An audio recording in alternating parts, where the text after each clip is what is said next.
Setelah pada pembunuhan Julius dan Aldonis kemarin, sekarang terjadi pecah peperangan antara pasukan Milan yang dibantu dengan Takanodan menyerang salah satu pasukan elit Tudor. Dan tampak gas yang masih teriang-iang ucapan Griffin malam itu tentang impian yang membutuhkan pengorbanan serta kesetaraan teman. Apa maksudnya? Serta sembari mengayunkan pedangnya pada musuh.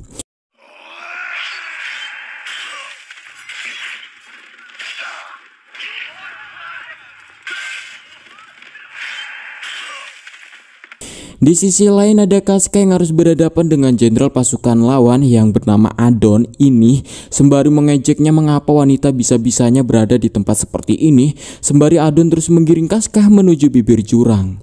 Dan saat akan mendorong Casca, ya beruntung gas datang menahan Trisula Adon dan mengembalikan serangannya. Tapi Casca menggeliar tak sadarkan diri secara tiba-tiba. Beruntung masih bisa ditahan oleh gas. Tapi sayang Adon yang masih hidup memanfaatkan saat itu untuk memanah gas hingga terjatuh. Dan disertai hujan lebat dan sembari melepas panah yang menusuknya, gas segera mencari tempat berteduh mengingat Casca yang ternyata meriang. Sembari melepas pakaian basah Casca, gas melihat darah mengucur deras tapi tak ada luka. Ternyata seperti itu. Hingga gas memutuskan beristirahat dulu hingga Casca membaik. Lalu Shin berpindah pada seorang gadis kecil yang berlari dari kejaran om-om yang akan memperkembangbiakan dia. Sempat memberontak tapi om-om itu memukulnya berulang kali hingga darah keluar dari hidungnya. Dan hanya pasrahlah yang bisa dilakukan gadis kecil itu. Tapi tiba-tiba sebuah lesatan pedang menebas kuping om-om dan tampak sosok Griffin yang meminta anak kecil itu untuk balik melawan jika ingin hidup. Ya, akhirnya pria itu pun mati. Yang ternyata itu adalah mimpi ingatan masa lalu dari Casca yang hampir dipeluk Koto. Dan awal dia bertemu dengan Griffin. Tapi entah kenapa tiba-tiba Casca terus habis-habisan menyerang Guts, yang seakan menyesali dan marah telah terlahir menjadi wanita, dan ia pun pingsan kembali. Setelah tersadar, Casca mengungkit-ungkit ucapan Griffin waktu lalu tentang bahwa Griffin menginginkan Guts. Yang hal itu ternyata membuat Casca benar-benar cemburu karena ucapan itu tak pernah terucap untuknya, bahkan siapapun. Sedangkan hidupnya selama ini Casca bermimpi menjadi pedang dan pelindung si Griffin. Dan Guts pun mengerti perasaan Casca serta impiannya. Sementara itu pasukan Tudor ternyata masih berusaha mencari mereka, dan mau tak mau mereka harus segera kembali ke markas Takanodan sebelum pasukan Tudor menemukan mereka. Dan di perjalanan Casca bertanya pada Gas apa impiannya hingga bertarung bersama Takanodan sampai sejauh ini. Belum dijawab, tapi tiba-tiba mereka sudah dikepung ratusan pasukan Tudor yang dipimpin dengan Adon. Yang sebelum pertempuran makin menjadi-jadi, Gas meminta Casca untuk lari ke hutan mengetahui kondisinya yang kurang baik dan hanya merepotkan saja. Sempat ngeyel hingga pada akhirnya Gas harus terluka melindunginya dan memintanya lekas pergi ke hutan. Dan sekarang Gas yang harus melawan mereka sendirian.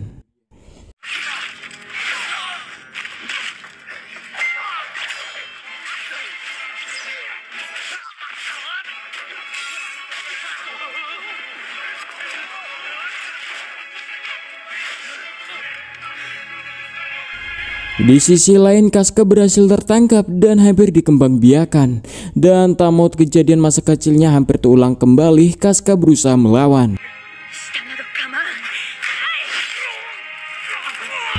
Beruntung Griffin dan lainnya menolongnya dan meminta Griffin lekas membantu Gas yang bertarung sendirian. Sementara itu Gas masih harus mati-matian melawan mereka sendirian sembari teriang-iang lagi ucapan Griffin tentang impian dan pengorbanan, apa maksudnya, serta kesetaraan yang membuatnya melampiaskan pada musuh-musuhnya.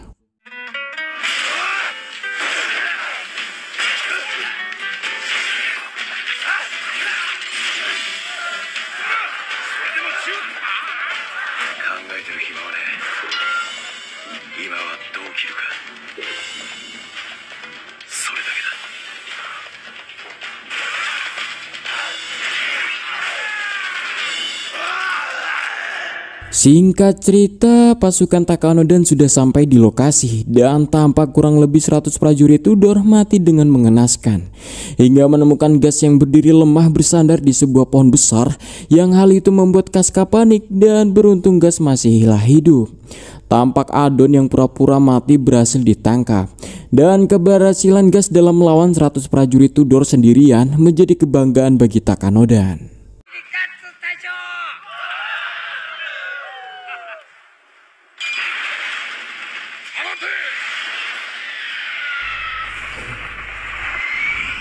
Beberapa hari setelahnya, pasukan Milan kembali melawan Tudor di benteng yang bernama Doldrey yang sempat dikuasai Tudor yang terkenal mustahil ditembus.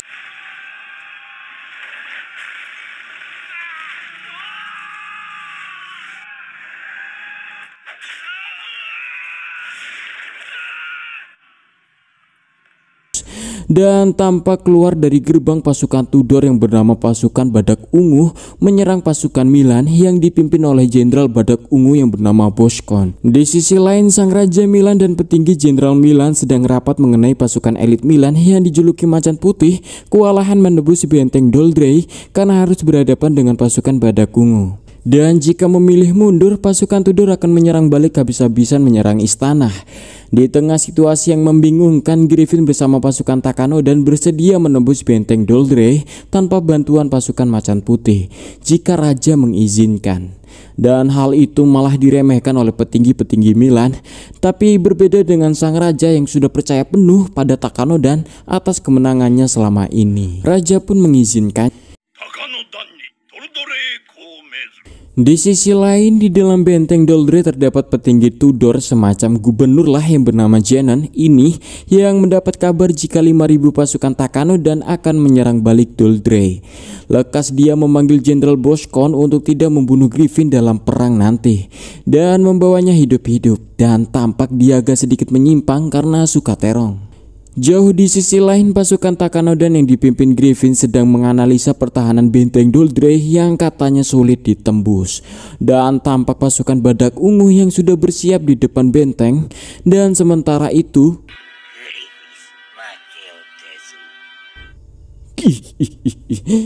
di sisi lain, Tuan Adon tadi bersama pasukan Tudor lainnya meminta masuk ke benteng. Dan Griffin membagi dua kelompok dan kelompok pertama pun berangkat.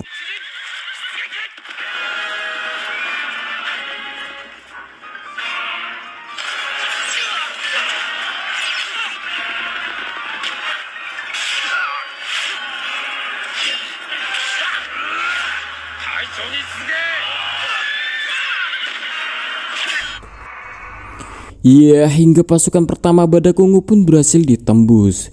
Tak tinggal diam, Boscon meminta pasukan memanah bersiap untuk menembak untuk menghancurkan formasi Takanodan.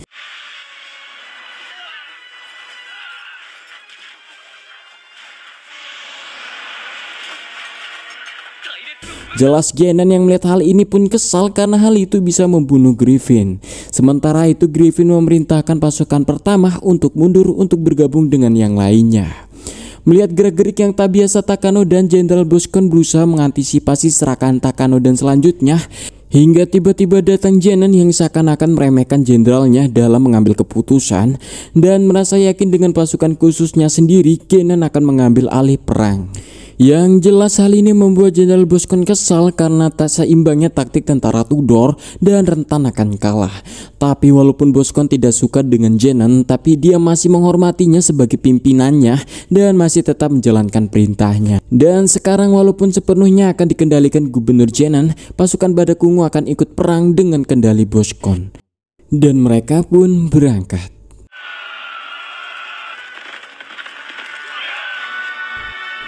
Dan sembari memberikan orasi semangat pada kelompoknya, Griffin memimpin menyerang.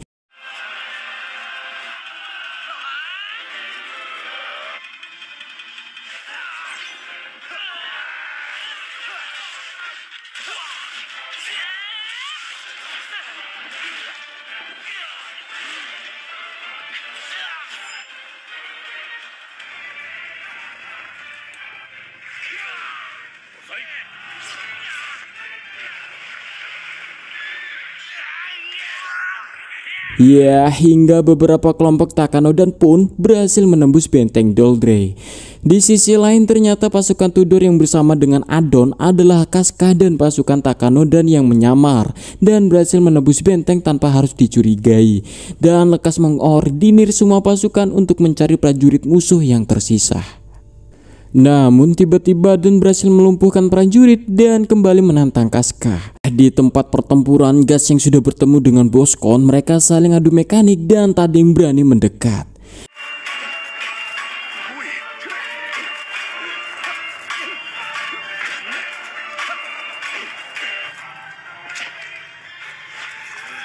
Kembali pada Casca yang masih bertarung dengan Adon dan hingga pedangnya berhasil menembus Adon. Sementara itu dua prajurit Takanodan datang coba membantu Gas, tapi tiba-tiba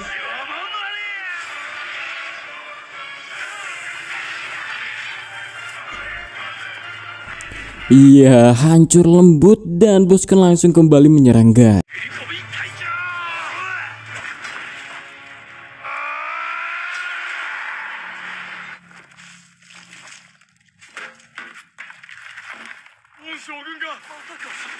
Ya, gelinding kepala Boscon yang membuat prajurit Tudor tak percaya dan Genon meminta untuk pasukannya untuk tidak takut. Ya, tapi tiba-tiba suara gemuruh sorakan terdengar dari arah benteng Doldrey dan tampak sebuah bendera Takanodan telah berkibar di benteng Doldrey. Kata lain, Doldrey sudah berhasil dikuasai dan hal itu membuat pasukan Tudor tak percaya dan menciut ditambah terbunuhnya jenderal mereka dan jelas hal ini akan semakin mudah bagi Takanodan untuk menyerang yang tersisa.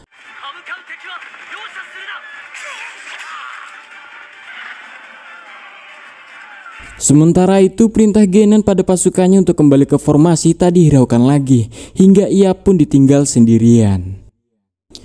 Iya, di jatuhnya Genon tiba-tiba dia dihampiri oleh Griffin yang ternyata memang sudah pernah bertemu sebelumnya. Dan tampak Genon yang begitu terobsesi dengan Griffin hingga memuji-mujinya. Hingga pada akhirnya Genon pun dibunuh. Dan hal ini jelas menjadi sejarah baru bagi Milan yang berhasil menembus benteng terkuat Doldrey setelah 100 tahun dikuasai Tudor. Singkat cerita, kembalinya mereka ke Milan disambut meriah oleh rakyat Milan atas keberhasilannya menembus benteng terkuat Doldrey. Hingga mereka diundang di perjamuan ke istana dan banyak ciwi-ciwi bangsawan yang meminta diceritakan pengalaman mereka berperang. Jelas sebagai pembunuh prajurit musuh yang hampir ribuan, hal ini begini sangatlah menggelikan bagi Gas. Begitu juga dengan Casca yang merasa risih diajak dansa oleh bangsawan-bangsawan lainnya. Dan Casca mengajak Gas keluar ruangan dan Casca mengungkapkan jika gaun yang Casca gunakan sangatlah tak cocok dan tak pantas baginya. Tapi berbeda dengan Gas yang memandang lain penampilan Casca. Hingga pembicaraan sampai apa tujuan Takanoda dan Griffin berjuang sampai jauh titik ini. Dan apa mimpinya. Dan Gas juga belum bisa menemukan apa yang ia cari selama ini. Dan Gas tak bisa menjadi terus-menerus bagian dari mimpinya Griffin. Dengan kata lain, Gas ingin keluar dari Takanodan agar ia bisa dipandang sederajat dengan Griffin dan bisa menjadi temannya dan bukan bagian dari ambisi dari mimpinya. Singkat cerita, sang raja pun keluar menyambut para tamu dan pasukan Takanodan yang telah hadir dan memberikan sambutan hangat bangga atas keberhasilan Takanodan yang berhasil menembus benteng Doldrey yang mustahil ditembus berabad-abad selama ini. Dan merasa yakin sang raja mengangkat Griffin serta pasukannya menjadi pasukan putih Milan dan gelar kesatria bangsawan untuk semua anggota Takanodan tanpa pengecualian. Dan mereka pun merayakan dengan berdansa. Ku pandang kelip bintang nan jauh di sana. Saya ku dengar melodi cinta yang menggema. Seakan kembali gelora jiwa mudaku. Karena tersentuh alunan lagu semerdu kopi dangdut. Api asmara yang dahulu pernah membara semakin hangat bagai cium. Singkat cerita, pesta telah berakhir dan kini Gas telah yakin akan meninggalkan Takanodan. Dan tampak beberapa pasukan Takanodan, Kasuga dan lainnya semua tampak kecewa atas keputusan Gas. Tapi tidak dengan Korkus yang tak peduli dengan keluarnya Gas, karena menurutnya Takanodan sampai di titik ini bukanlah karenanya. Iya, tapi hal itu tak membuat Gas marah dan saat akan berpamit Griffin menghadang dan menantang ulang sama seperti pertandingan sebelumnya dan akan bebas jika berhasil menang. Merasa tak ada pilihan, Gas pun meladeninya.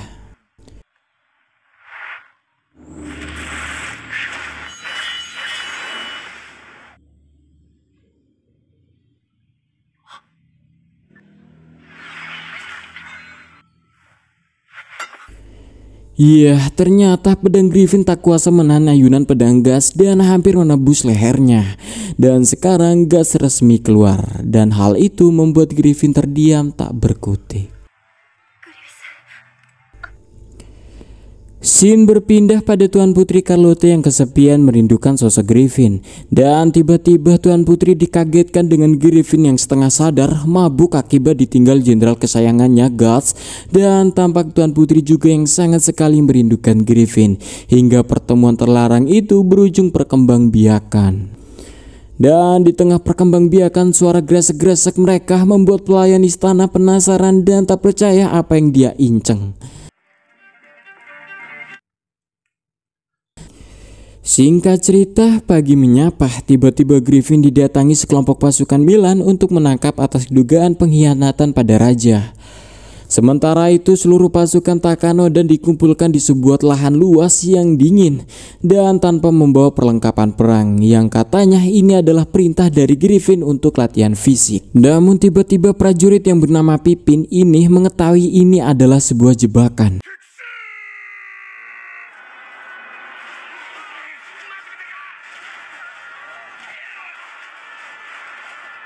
Iya, benar saja, serangan panah Milan menghujani mereka yang membuat bingung apa maksudnya.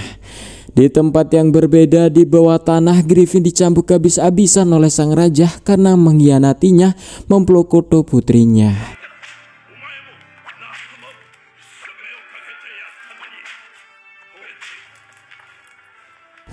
Di sisi lain, Kasuga memimpin pasukan yang bertahan untuk keluar dari pengepungan Milan.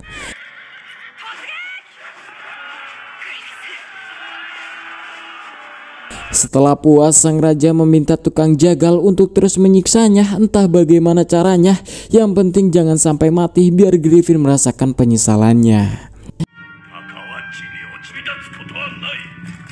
Di sisi lain, Gas yang masih terus mengembara tanpa tujuan, ia berpapasan dengan sebuah peri kecil yang dikurung di sebuah kereta kuda, tapi tak terlalu menghiraukannya. Dan Kang Jagal yang penasaran dengan sebuah kalung Griffin terkaget saat keluar mata di kalung itu. Hingga kalung itu pun terjatuh ke saluran air pembuangan yang menuju sungai.